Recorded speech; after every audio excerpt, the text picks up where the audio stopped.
మరోవైపున తాను ఇచ్చిన పథకాలన్నీ రద్దు చేసినాడు. మా ప్రభుత్వంలో ఉన్న పథకాలన్నీ రద్దు చేసినాడు.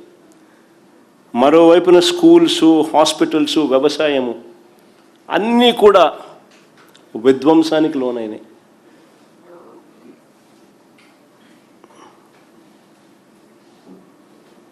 ఇలాంటి పరిస్థితుల్లో ఏమంటాడు చంద్రబాబు నాయుడు? ప్రతి జంట కనీసం 3-4 పిల్లలను కనాలంటాడు.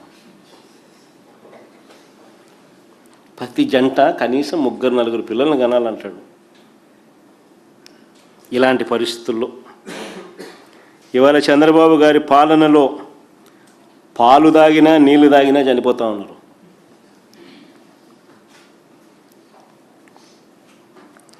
స్కూళ్ళల్లో, హాస్టళ్ళల్లో నాణ్యమైన భోజనం కూడా పెట్టలేకపోతా ఉన్నాడు.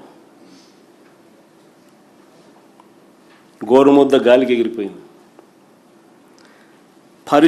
పరిశుభ్రమైన తాగునీరు, కలుషిత ఆహారం వల్ల పిల్లలు చనిపోతూ ఉన్న పరిస్థితులు చూస్తూ ఉన్నాం. నాడు నేడు గాలికి ఎగిరిపోయింది.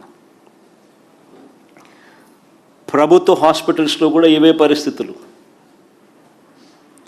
నాడు నేడు ఆగిపోయాయి. 0 వేకెన్సీ పాలసీ గాలికి ఎగిరిపోయింది. 17 కొత్త మెడికల్ కాలేజీలు పూర్తి కావాల్సిన చోట, పూర్తి చేయాల్సిన చోట వాటిని స్కాములు చేస్తూ అమ్మాలని చెప్పి వాటిని ఆపేసిన పరిస్థితులు.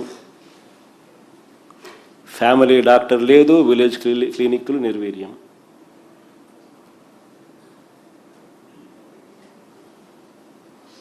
హాస్పిటల్లో WHO, GMP కేటగిరీస్కి సంబంధించిన మందులు కదా దేవుడు ఎరుగు, మామూలు మందులు కూడా దిక్కులేని పరిస్థితుల్లో హాస్పిటల్స్ తయారైపోయినాయి.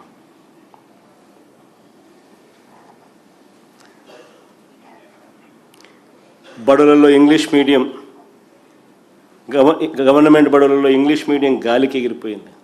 నాడు నేడు పనులు ఆగిపోయాయి. ట్యాబులు 8వ తరగతి పిల్లలకు ట్యాబులు ఇచ్చి ఆపేసినారు. గోరుముద్ద కూడా అన్యాయం చేసినారు. చదువులు ఇంత దారుణంగా ఉన్నాయి కాబట్టి అసలు గవర్నమెంట్ స్కూళ్ళల్లో చేరే ఎన్రోల్మెంటు, GER రేషియో మా ప్రభుత్వ హయాంతో పోలిస్తే 2023-24తో పోలిస్తే గవర్నమెంట్ స్కూల్లో చేరిన సంఖ్య దాదాపుగా 43 లక్షల government and government plus government aided schools, ఈ 2 కేటగిరీస్లో దాదాపుగా 43 లక్షలు దగ్గర ఉంటే ఆ టేబుల్ కూడా సరిపోయి ఉందమ్మా. 43 లక్షల మంది ఉంటే ఏకంగా చంద్రబాబు నాయుడు గారి హయాంలోకి వచ్చేసరికి అది ఏకంగా 33 లక్షలు తగ్గిపోయింది. 10 లక్షల మంది స్టూడెంట్సు గవర్నమెంట్ బడులలో నుంచి దాదాపుగా విత్డ్రా అయినారు.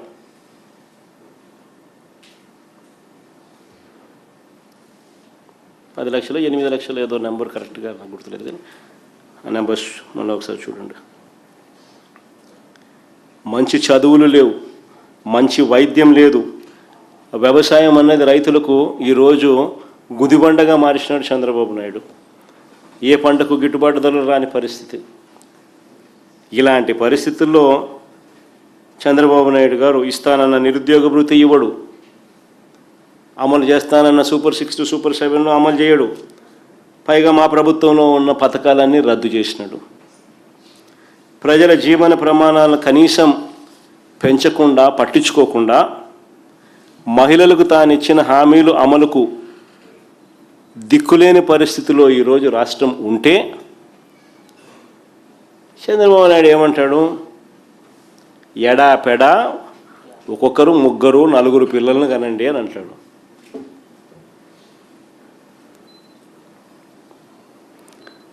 స్వామి, ఖండం కదా దేవుడు ఎరుగు స్వామి. చంద్రన్న పెళ్లి కానీ మేనిఫెస్టోలో పెట్టినావు. ప్రతి జంటకు పెళ్ళి అయితేనే ₹1,00,000 ఇస్తానన్నావు. ఇంతవరకు ఒక్కరికి ఇలా. అది ఎప్పుడు ఇస్తావు స్వామి అని అడిగినాం. ఇంతవరకు ఇలా దాని గురించి మాట్లాడు. కానీ 3వ బిడ్డ కంటే మాత్రం డబ్బులు ఇస్తాడంట. ఎన్నికల్లో మేనిఫెస్టోలో చెప్పిన చంద్రన్న పెళ్లి కానుకకు దిక్కులేదు. ఇప్పుడు 3వ బిడ్డ కంటే డబ్బులు ఇస్తానని చెప్పి ఇప్పుడు చెప్తున్నాడు కొత్తగా.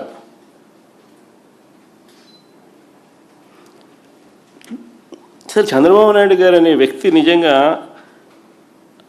అబద్ధాలాడడంలోనూ మోసం చేయడంలోనూ అసలు కళ్ళార్పడు. అసలు ఇలాంటి వ్యక్తి చాలా అరుదుగా పుడతారు కొంతమంది. అంటే ఈయనకు కరెక్ట్గా పుట్టినోడు మళ్ళీ లోకేష్ కూడా అట్టే ఉన్నాడు అనుకో, అది వేరే విషయం. బట్ చాలా అంటే వీళ్ళు ఇది చాలా అన్యాయస్తులు. వీళ్ళు ఇంత అన్యాయంగా ఎవరు పుట్టరు. నిజంగా గొప్ప సంగతి వీళ్ళ కథ. మహిళల జోలికి వస్తే ఈ మనుషులు ఏమంటాడు? మాటలు మాత్రం. మహిళల జోలికి వస్తే తాట తీస్తానంటాడు. ఈ మధ్యకాలంలో ఆయన స్టేట్మెంట్లు. మహిళల జోలికి వస్తే అదే ఆఖరి రోజు అవుతుందని చంద్రబాబు నాయుడు గారు డైలాగుల మీద డైలాగులు ఈ మధ్యకాలంలో మనం అంతా చూసే ఉంటాం. ఈయన సినిమా డైలాగులు కాదు, ఆయన చంద్రబాబు డైలాగులు. ఈయన